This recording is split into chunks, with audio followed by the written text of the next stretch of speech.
Selamat pagi Tuhan, jiwaku bersorak, kebaikan-Mu nyata, hatiku pun tegak.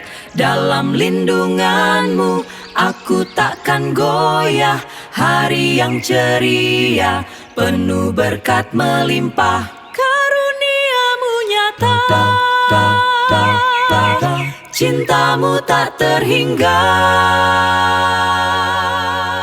Shalom dan selamat pagi umat-umat Tuhan. Renungan pagi pada tanggal 24 Maret 2026 berjudul Hakikat Kebenaran Masa Kini bagian kedua. Sebelumnya, mari kita berdoa. Bapa di surga, terima kasih untuk pagi yang Engkau berikan. Bukalah hati dan pikiran kami untuk memahami firman-Mu hari ini. Tuntun kami agar kami boleh hidup dalam kebenaran-Mu setiap waktu. Dalam nama Yesus kami berdoa dan mengucap syukur. Amin. Yang menjadi ayat renungan terdapat dalam Wahyu 14 ayat 9. Dan seorang malaikat lain, malaikat ketiga, menyusul mereka dan berkata dengan suara nyaring. Salah satu cara untuk mengerti pemahaman pada pendiri Advent hari Sabat, Sabbatarian Adventism, tentang kebenaran masa kini adalah dengan meneliti salah satu khotbah penginjilan dari James White. Bila kita melihat sekilas aliran yang kuat dari khotbah itu, maka kita perlu mengingat bahwa ia berkhotbah dan menulis kepada mereka yang sebelumnya menjadi pengikut Miller, yaitu mereka yang telah menerima pekabaran malaikat pertama dan mungkin juga pekabaran malaikat kedua dari Wahyu 14. Kemudian, James menyatakan ayat ke-6 dari pasal 14, buku Wahyu ini memperkenalkan pekabaran kedatangan kedua dan memulai rangkaian peristiwa lain yang berhubungan dengan pekabaran-pekabaran berikutnya yang harus diberitakan kepada umat Tuhan sebelum kedatangan kedua. Semua orang percaya akan kedatangan kedua, setuju bahwa pekabaran malaikat pertama digenapi dalam pemberitaan kedatangan Kristus yang kedua pada tahun 1840-an. Dengan kesungguh-sungguhan, semangat dan keyakinan yang kudus, hamba-hamba Tuhan mengumumkan waktunya. Dan oh betapa kata-kata mereka menyentuh hati orang banyak, meluluhkan hati orang berdosa yang paling keras sekalipun. Setelah malaikat pertama menyampaikan pekabarannya, lalu diikuti malaikat kedua.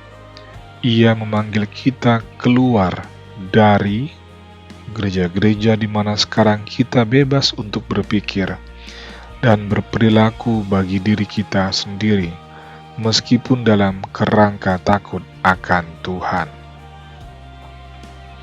Merupakan fakta yang sangat menarik bahwa pertanyaan tentang Sabat mulai digaungkan di antara orang-orang percaya pada kedatangan kedua segera setelah mereka dipanggil keluar dari gereja-gereja oleh pekabaran malaikat kedua.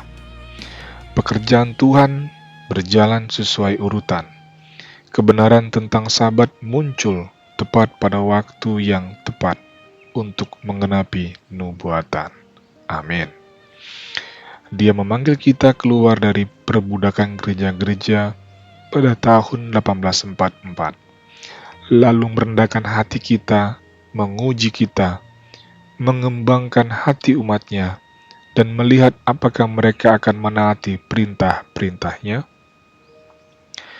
Banyak orang berhenti pada pekabaran malaikat pertama, dan yang lain pada pekabaran kedua.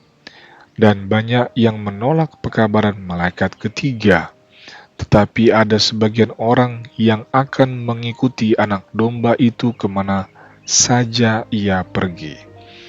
Lalu mereka memperoleh negeri itu. Kebenaran masa kini bagi para pendiri Advent hari Sabat sejalan dengan aliran sejarah nubuatan.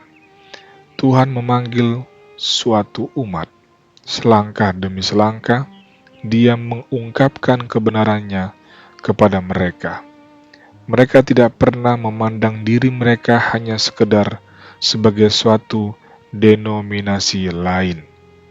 Sebaliknya, mereka secara konsisten melihat gerakan mereka sebagai gerakan nubuatan.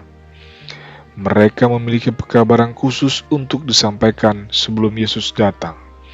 Pekabaran yang diajarkan dalam Wahyu 14 ayat 6-12 dan yang membentuk inti dari seruan Tuhan di akhir zaman. Yang menjadi kesimpulannya, Tuhan menuntun umatnya langkah demi langkah dalam memahami kebenaran. Setiap zaman memiliki terang yang Tuhan nyatakan sesuai kebutuhan umatnya. Karena itu, kita dipanggil untuk terus terbuka, setia, dan mau mengikuti tuntunan Tuhan hingga akhir. Demikianlah firman Tuhan pada pagi hari ini. Mari kita berdoa. Bapa kami yang di surga, kami berterima kasih atas firman-Mu pagi ini. Tolonglah kami agar tetap setia mengikuti kebenaran-Mu dan tidak berhenti di tengah jalan. Mampukan kami untuk hidup sesuai kehendak-Mu dan menjadi saksi bagi orang lain. Dalam nama Yesus kami berdoa dan mengucap syukur. Amin. Kiranya kuasa dan kasih Tuhan senantiasa menyertai dan memberkati atas segala usaha, pekerjaan, dan pendidikan dari anak-anak kita. Amin.